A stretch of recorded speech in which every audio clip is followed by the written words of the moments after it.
सत्यम सिद्धाय नमः। सत्यम से न्याय। अभी हम पिछली वीडियो में जो बात कर रहे थे तो गुरुजी हमें कलर्स के बारे में जानकारी दे रहे थे कि किस कलर का क्या प्रभाव होता है। सनातन धर्म में हम मुख्यतः सनातन धर्म में मुख्यतः हम 3 कलर्स को ज्यादातर देखते हैं, सफेद और काला और गेरुआ।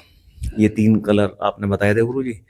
और आपने भी बताया था कि जो आपके भक्त आते हैं वो लोग आपसे कहते हैं कि भाई आप सफेद कपड़े क्यों धारण करते हैं, आप सफेद की जगह आप गेरुआ वस्त्र धारण करिए। फिर आपने बोला कि हमें ऐसा लगता है कि सफेद वस्त्रों में मैं थोड़ा सा अलग दिखाई देता हूं, तो आप उस वजह से शायद सफेद, या जो भी आपकी भावनाएं थी आपने हमारी पिछली वीडियो में आपने हमें बताया था। वहीं से मुझे एक प्रश्न क्या हुआ कि मतलब मुझे अंदर से जो भावना आती है, मुझे भावना ये आती है कि सफेद कलर की नहीं, मुझे आती है कि मैं कुछ अलग दिखूं, भीड़ में अलग पहचान आ जाऊं। जैसे मैं ये कैप पहनने लगा, मैंने ये माइक मैंने बनाया गाता में, क्योंकि मैं जब भक्ति वीडियो शूट करूंगा तो मैंने सोचा कि मेरा माइक भी ऐसा हो कि जो सबसे अलग दिखे और जो कंटेंट मैं शूट कर रहा हूँ उसको भी वो मैच करे। ये टोपी भी मैंने, हालांकि मैं एनसीसी का कैडेट रहा हूँ तो वहां से मुझे प्रेरणा थी इस चीज की, लेकिन फिर भी एक चीज की, और ये चीज का मैंने कई बार देखा कि अभी यहाँ पे शोभा यात्रा निकल रही थी तो मेरी बहन थी वहां पे, और यहाँ डीएम रोड पे काफी बड़ी शोभा यात्रा थी, तो उसने मुझे दूर से पहचान लिया। तो जब मैं पास पहुंचा उनके तो कहा कि मैंने कैप से आपकी पहचान लिया। तो मेरे अंदर भी एक भावना है कि मैं सोचता हूँ कि मैं दुनिया से अलग तो कंटेंट बनाऊं, मतलब जो भी कार्य करूं, मतलब नॉर्मल लीक पे चल के नहीं करना, कुछ अलग हटके करना है। तो जैसे आप गुरुदेव हैं, आप बहुत कुछ हमसे तो मतलब बिल्कुल जानते हैं बहुत ज्यादा, तो मतलब ये भावना क्यों मेरे अंदर उत्पन्न होती है, मुझे ये समझ में नहीं आ रहा क्यों मुझे ऐसा लगता है। हो सकता है औरों को भी लगता है, लेकिन आपके नजर में क्या है ये? देखिए, ज्यादातर ये सबके अंदर भावना है, क्योंकि व्यक्तित्व ही अलग हो ना, तो है नहीं, बेशक तमगुण हो या रजगुण प्रधान हो या सतगुण प्रधान हो, तो उसमें भी तो स्तर हैं। स्तर तो उसमें 8 भेद हैं, हर एक में 3 भेद तो मुख्य ही हैं। कि मैं जैसे कहते हैं ना, लाइट है, लाइट तमोगुणी है, मीडियम तमोगुणी है, हाई तमोगुणी है, इस तरीके से तो उनके भी अंतर है। फिर भाई ऐसे थोड़ा एक ही इस पे हो गया स्तर, इस तरीके से चलते हैं। तो ये 9 प्रधान आते हैं, अष्ट तो वैसे बोलते हैं कि नवनिधि वाले तौर पर कि 9 ही प्रकार होते हैं, 9 के बाद 0 आ जाती है, और 0 से मतलब बाकी जहां से हम उत्पन्न हुए वहीं से विलीन हो जाते हैं। तो प्रॉब्लम क्या है कि हर आदमी अपने व्यक्तित्व को निखारना चाहिए, और उसी अलगाववाद जो नीति बोलती है जब ऐसे तौर पे कि भाई हम अलग दिखें, तो इसे कहेंगे अलगाववादी, कि भाई हम जो है नहीं हम इस पार्टी के अधीन नहीं चलेंगे, हम इस देश के अधीन, इस लॉ के अधीन नहीं चलेंगे, हमारी भी स्वतंत्र अभिव्यक्ति है, कहने की भावना। तो जो हमारे अंदर गुण है पीछे से चला आ रहा है, वही चीज हमें उसे अभिव्यक्त करना शुरू कर देता है जैसे जैसे हमें ज्ञान आता। तो हम अपने जैसे दाढ़ी को अलग तरीके से रख लेंगे कि जिससे दाढ़ी अगर एक सी ना लगे किसी की, या जो है हम बालों का थोड़ा डिजाइन बदल लेंगे, या टोपी का जैसे है कि हम आज ये वाली टोपी पहनेंगे, कल ये वाली टोपी पहनेंगे, लेकिन मतलब टोपी का जो झुकाव है वो इस तरीके से ही रहेगा जिससे हम पहचान में आ जाए, है नहीं। तो ऐसे ही जो है संत परंपरा में तो हम बता चुका कि भाई ब्रह्मचर्य का श्वेत, और जो वैसे गृहस्थी का तो अपने से जुड़ा हुआ आपसे क्वेश्चन तो सीधा साहब हनुमान जी, जैसे अभी हनुमान जी गदा है तो गदा तो उनकी भी है, भैरव की भी, भैरव की गदा तो काली होनी चाहिए, है ना। तो लेकिन चूंकि हम कहीं ना कहीं रजो प्रधान है तो हम हनुमान जी वाली गदा को प्रेफरेंस देंगे, बेशक वह काली भी मिल रही होगी, लेकिन ना भी मिल रही होगी तो अगर नहीं है तो हम कोशिश करेंगे, लेंगे ही नहीं इतने टाइम तक। तो ये जो नेचर होती है हमारे अंदर, अलग प्रकार की अभिव्यक्ति करनी, क्योंकि कहीं ना कहीं हमें शब्दों का चयन करना भी अलग प्रकार का आता है, भाषा शैली अलग आती है। मतलब पत्रकारिता में हो तो आपको लगेगा कि मैं अलग प्रश्न पूछूं, अलग तरीके से मैंने उभार के लाऊं कि रियलिटी क्या है नहीं। और बहुत सी जगह ऐसा होता है कि रियलिटी को नहीं ओपन कर पाते, तो हमें फिर भाषा बदलनी पड़ती है, शब्दों का चयन रखना पड़ता। तो यही विषय हर व्यक्ति के साथ है, हर व्यक्ति की कोई ना कोई ऐसा डायलॉग डिलीवरी होगी अलग, है नहीं। जैसे बहुत से कहेंगे राम राम साहब, और से कहेंगे नमस्कार जी, उन्हें नहीं अच्छे लगते कि किसी भगवान का नाम वो कहते नहीं, नमो नमो नारायण साहब, नमो भगवते, हाँ ऐसे, या राधे राधे। तो ये जो चीज चलती है तो कईयों को नहीं अच्छा लगता, बोले यार इन्होंने राधे कही तो फिर तो हम तो जय श्री राम बोलेंगे, है नहीं। तो ये है अलगाववाद। उससे क्या है, एक संप्रदाय विशेष सा अलग अलग हो जाता। नहीं तो मतलब मैं ये पूछना चाह रहा हूँ ऐसी समझ भावना गया? देखो सब में, जैसे आपने कहा कि गुरुजी सब में होता है, हाँ लेकिन मैं तो ऐसा लगता है मुझे भी, हाँ। अब मुझे तो लगता है, बाकी तो आप भी बता सकते हैं बिल्कुल।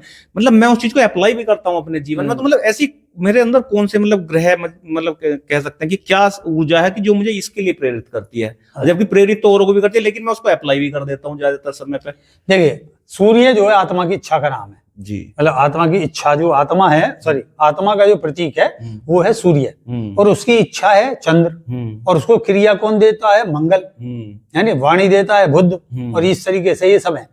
तो सबसे पहले तुम्हारी आत्मा में क्या है, मतलब आत्मा किस रूप में प्रकाशित है? अब दबंग हो, दासत्व भाव को लिए हुए हो, या मिश्रित हो, कहीं जो है अपना देखा तो जैसी स्थिति देखी वैसा उपयोग मेरी, तो फिर जो हमें चुनाव करते हैं उसी हिसाब से हम एक रूपरेखा बनाते हैं कि मेरा जो है ड्रेस ऐसी होगी, मेरा फेस का ये चीज होगी, और मैं ये भाषा इस्तेमाल करूंगा, और इस चीज की नमो नारायण का प्रयोग करूंगा मैं, मतलब नमस्ते करने का तरीका, हाथ हिलाने का तरीका, वो तो फिर अपना जो पूरा ही अपना हमें विशेष अलग करना। तो यही बनाना जो है, ये आपका पहले आपकी आत्मा की इच्छा, आत्मा काम करेगी, जो आत्मा की कितने स्ट्रॉन्ग है सूर्य, और फिर इच्छा काम करेगी चंद्रमा इच्छा देगा कि इच्छा किस प्रकार की है और उसमें क्या प्रभाव है उसकी इच्छा पर, फिर उसे अप्लाई करने में, अप्लाई मंगल कराएगा। मंगल में ऊर्जा होती है, वो एकदम जो है नेतृत्व का भाव होगा उसमें कि नहीं, आप बेशक इच्छा नहीं कर रही हो, हल्की सी दब रही हो, लेकिन मंगल अगर प्रबल है तो उसको लागू करके रहेगा। जैसे मान लो हम सत्यम सिद्धाय न जपते हैं, तो हम किसी को फोन करें तो सत्यम सिद्धाय नमः, तो कैसा क्या कही गुरुजी? बोले भैया यही नमो नारायण है हमारी। तो फिर वो बोला कह जी नमस्ते, बोले अगर अब हमें स्ट्रांगली करना है ना, हमारा भक्त है, तो उपयोगिता बात देखेंगे तो हम कहेंगे नहीं, अगर तू इसे जपे तो ठीक है, बात करें, नहीं तो भाई हट यहाँ से, मतलब अब वो आ गई ना, तो उसे पता चली कि भाई गुरुजी से जब करेक्ट हो गए तो उनका मंत्र, उनकी ही विधि का उपयोग करना पड़ेगा, अन्यथा वो जो है आपको अपना उपयोग नहीं लेने देंगे।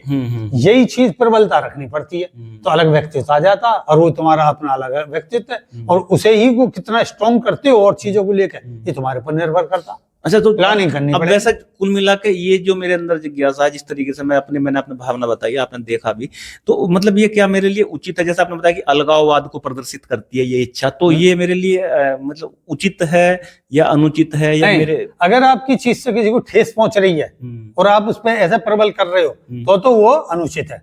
और उचित है कि जैसे जिस मार्ग पे आप चल रहे हो, पत्रकारिता के भी चल रहे हो या सामाजिक तौर पर चल रहे हो, तो आपकी ड्रेस ऐसी होनी चाहिए जो उसमें घुल मिल जाए, ऐसी भी ना हो कि बिल्कुल ही और दिखाई दे, और के चक्कर में आप बिल्कुल ही अलग जोकर से हो गए, नहीं तो जोकर जैसी भाषा में वो नहीं होगा। तो इसलिए हमें ये चुनाव करके चलना पड़ेगा कि ये जो मैंने रंग पहन रखा है, ये जो मैचिंग कर रखी है, वो मुझे देसी एरिया में जाना है तो वो देसी टाइप की रखनी है, और ये हाई क्लास वर्ग में बैठना है तो ये वाली रखनी है, और इस तरीके से। हाँ, मतलब फिर उसमें कैटेगरी वाइज अगर आपको अलग दिखना तो कैटेगरी वाइज उसको कर लें। हाँ। एक ड्रेस की भाई ये हम जब गुरुजी के पास जाएंगे तो इन वस्त्रों में जाएंगे, लेकिन ये भी अलग दिखेंगे ये तो। अच्छा, अब जैसे भी मैंने ये भी चुनाव था, देखो मैं बताऊं, इसमें जब गुरुजी जी मैंने इसको बनाया था तो मैंने ये सोच के नहीं बना, मेरे देखो हम तीर के ऊपर भी बना सकते थे, और कई चीजें हैं, तलवार है ये उस पर, लेकिन इस चीज को मैंने बहुत सोचा, मतलब अपने मन से, किसी से सलाह नहीं ली, जितना मेरे मन में आया कि मैंने कहा देखो तो ये यहाँ से शक्ति पुंज, यहाँ एक पूरा एक पुंज, मतलब मुझे नहीं पता कि सही है गलत है क्या है। फिर मैंने कहा सबसे बड़ी शक्ति का प्रतीक है, जो हम जहां हम जा रहे हैं अपनी भाई, हम जो अपने विचार व्यक्त करेंगे कहीं ना कहीं वो हमारी ऊर्जा तो फैलाएगा कि भाई शक्ति की, हमने अगर अपने इंटरव्यू में कुछ दे दिया और हमने कुछ बोल दिया तो वो एकदम इन्फ्लुएंस करेगा उसको। तो ये सब चीज सोच के ही मैंने इसका निर्धारण। नहीं, उसमें एक और बात है, देखिए इसके पीछे जो हम भावना रखेंगे ना, अब जैसे ये गोल है ना, तो ये क्या है कि इसमें ये चीज आपकी जो माइक है वो छिप गया, यानी अब ये सादा दिखाई दे रहा, हैंडल के रूप में ये। अब तलवार रखोगे तो तलवार इतनी बड़ी नहीं मिलने की है, क्योंकि तलवार के हैंडल इतना बड़ा हो, उसका टुंटा इतना बड़ा हो, वो तो पहली बात। धनुष मान लो आपने लिया तो उसके आकार पे कोई चीज सेटिंग नहीं हो सकती, तो सबसे बढ़िया ही सेटिंग कौन से में बैठेगी? ये गदा में। नहीं, वो सब चीज तो हो ही गई, लेकिन अगर बात होती ना तो मैं तीर पे भी इसको सेट कर सकता था, लेकिन फिर भी वो ये जो सेटिंग करनी अलग है, हाँ, नहीं तो वही बात होगी ना, ओवरऑल इसमें सारी चीजें जो मैं सोचा था वो भी और जो एक वो भी सब चीज मिलकर तो फिर अब मैंने उपयोगितावाद देखा जाता है कि कौन सी वस्तु ज्यादा उपयोगी बनती है हाँ। मेरे अपने विचारधारा उसके तौर पर। नहीं, ये उपयोगी के साथ साथ ये भी देखा जाता है कि जो उपयोगी तो है ही है, हाँ। पर मतलब मुझे लगता कोई चीज माइनस लगती है ना तो फिर मैं इसे इस्तेमाल नहीं करता। मतलब बाई चांस कोई चीज, जैसे आपने बताया कि ब्लैक कलर, मुझे ये कलर ना मिलता, ब्लैक मिलता, मुझे नहीं लेना था ब्लैक कलर, मुझे कलर यही लेना था, तो फिर मैं इसको करके फिर कुछ और सोचता हूँ। तो ये वाली बात है। तो हालांकि मैं इसको लेके कई बार यही चुनाव अलगाववादी का होता है कि मतलब अलगाववादी वैसा ना लें कि बिल्कुल ये जो डिफरेंस वाली जो बोले जाते हैं आजकल, अलगाववादी का मेरा व्यक्तित्व अलग हो और ऐसा हो जो शानदार दिखता हो, प्रभावशाली हो और उसमें जज से मिलूं उसमें प्रभाव छोड़े और ऐसा प्रभाव छोड़े पॉजिटिव। ये नहीं हो कि बाद में आलोचना करे बोले यार कुछ भी सही, इतनी अच्छी वाणी बोल रहा लेकिन भाई कुछ भी कहो है तो धुर्रा टाइप का सा, या जो है बिल्कुल ही कार्टून घूम रहा या फलान, मतलब ऐसी ना आलोचना है। तो ये हमें ध्यान रखना होता है। अब बहुत से तभी तो आलोचक बन जाते हैं बहुत से, है नहीं? तो ये ही व्यक्तित्व की उपासना है और व्यक्तित्व को जानना, ये हम इष्ट में देखते हैं, भगवानों में देखते हैं, उनकी व्याख्या करते हैं। तो अब ये मैं जब गया था, मैं अयोध्या जी में जो स्थापना हो रही थी वहां पे राम जी की, जो मुझे अवसर मिला था वहां जाने का, तब भी मैं यही लेके गया था और लोगों ने बड़ा मतलब सराहा था इसको, मतलब लोग बाग इसको अरे माइक है, अरे अच्छा ये कैसे, और मतलब एक अलग ही वहां पे लोगों ने जो है इसको वो दिया। और एक फिर उन्होंने मुझसे कई क्वेश्चन करे कि भाई ये क्यों रखा, ये क्यों करा, और मैंने कहा भाई देखो हम यार वहां तो मैंने ये बोला कि हम राम जी के यहाँ आए तो हनुमान जी की कथा लेके आए। तो ये था। ठीक है गुरु जी। हाँ, जय सत्यम सच्चिदानंद। और